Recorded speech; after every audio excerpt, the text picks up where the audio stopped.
advisor to the Duke and Duchess of Wibbly-Lotnar and their 5,213 progeny, was enjoying a leisurely drive just over the Texas border going into Oklahoma when a dark cloud appeared overhead.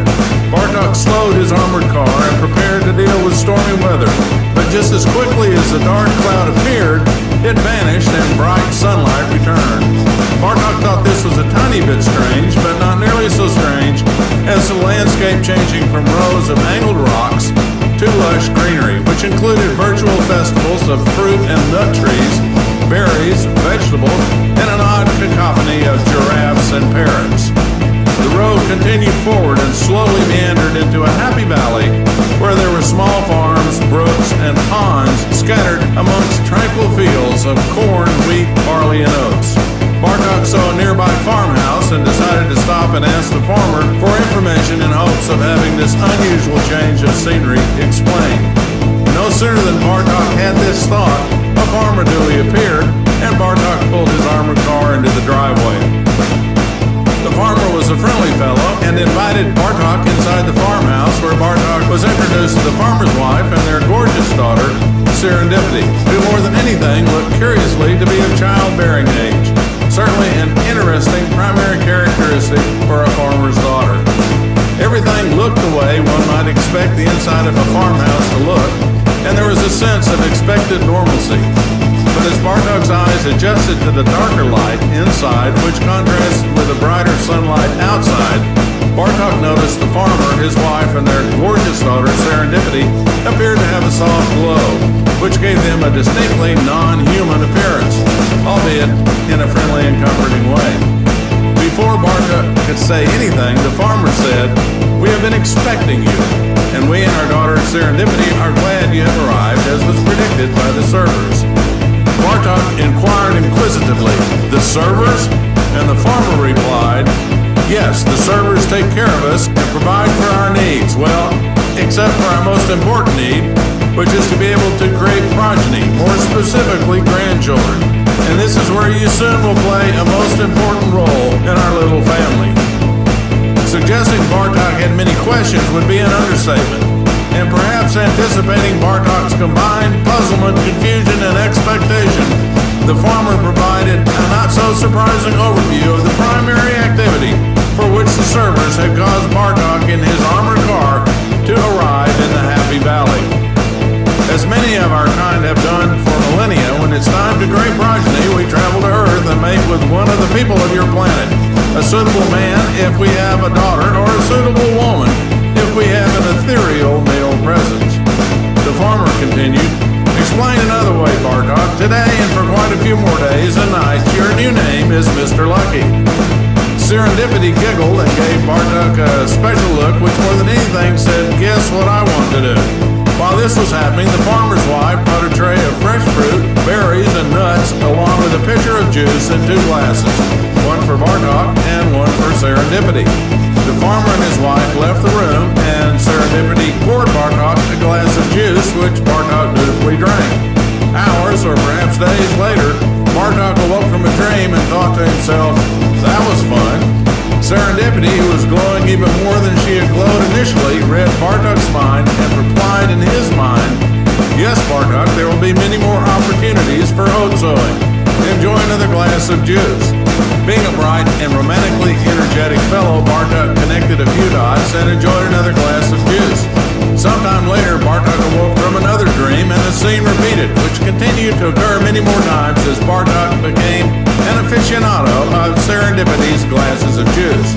As hours turned into days, and days brought more of Serendipity's glasses of juice, Bartok began hearing little voices nearby and looked out one of the farmhouse windows, where he saw a group of happy children playing in the background. Each one had Serendipity's hair and Bartok's eyes. And being a bright fellow, Bartok connected a few dots, which caused him to have more questions. Anticipating Bartok's more important question, the farmer, who had conveniently reappeared, told Bartok that on their planet, progeny were created and nurtured in a way similar to honeybees, and that their daughter Serendipity was like a queen bee, and Bartok was providing what might be characterized as drone services. Bartok pondered this for a moment and decided that since he had nothing in particular to do which demanded his immediate attention elsewhere, and Serendipity was simply gorgeous, this arrangement was good and in fact was quite enjoyable, all things considered. Once again, Serendipity read Bartok's mind and spoke to him. "Enjoy another glass of juice, big guy." Bartok, who by now had become an avid juicer, enjoyed another glass of juice and sometime later awoke from yet another drink, and another drink, and another drink. In the backyard of the farmhouse, Serendipity's and Bartok's progeny were frolicking about and collecting berries in big buckets. Deep underground below the farmhouse, the Cerberus were quite pleased with their selection of Bartok and were busily brewing more love potion. Meanwhile, on another planet, in the far distant Neapolitan galaxy, the Duke and Duchess of Widdly-Lotnar were wondering where their personal advisor, Bartok Wadagai, was and what he was doing. Springtime was nearing, and as happened every spring, the Widdly-Lotnars would appear at random times on local golf courses, spread their shoulder zilts, and begin mating, much to the dismay and consternation of the local golfers, who would toss banana and chocolate moon pies at them, a practice which had the opposite of its intended effect, since for Widdly-Lotnars, moon pies are aphrodisiacs. Unbeknown to them, the local golfers actually were encouraging the Widdly-Lotnars and thereby were increasing rather than decreasing overall cacophony of their mating rituals. Professor Dave Darkstone and Melvin Pipple, not his real name, with the help of a galactic Universatone radio with the Universatone Super Deluxe Broadcaster Master Microphone, and Bucky the Little Mutant Raccoon, had been monitoring the romantic antics of Bartok Wadagai and Serendipity, since Bartok was the key to solving the puzzle of the Grand Eye of foley and ensuring the upcoming vote to extend the Standard Galactic Week by exactly 1 day was a success.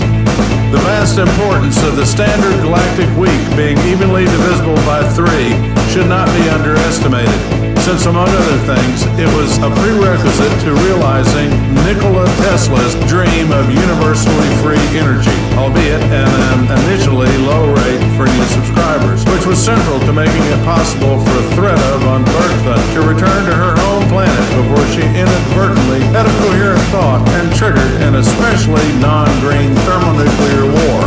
Ramen, the Pharaoh, adjusted the dials on his pyramidal spaceship and cloaked it in the 11th dimension before maneuvering into low Earth orbit to avoid being detected by some of the other aliens from outer space. In particular, the group of aliens from outer space who were circling the planet in low Earth orbit, frantically searching for the mirror matter popcorn they inadvertently misplaced while enjoying what they imagined would be a happy picnic outside Roswell, New Mexico in the late 1940s. Said mirror matter popcorn being used to power the Hilbert space hopper drives that provided interdimensional wormhole propulsion for their spaceship, which curiously preferred to be addressed by the moniker Chuck. Suggesting that Chuck was not an especially happy camper these days would be an understatement, and this certainly was understandable since Chuck was stuck in low Earth orbit until someone or something found and retrieved the missing mirror matter popcorn. Ramen, the Pharaoh's pyramidal spaceship, was powered by mirror matter popcorn, and Ramen was pondering the idea of helping the aliens from outer space find their missing mirror matter popcorn, but was holding that thought until he had more information about the servers who were busily making more love potion in the basement of Serendipity's farmhouse.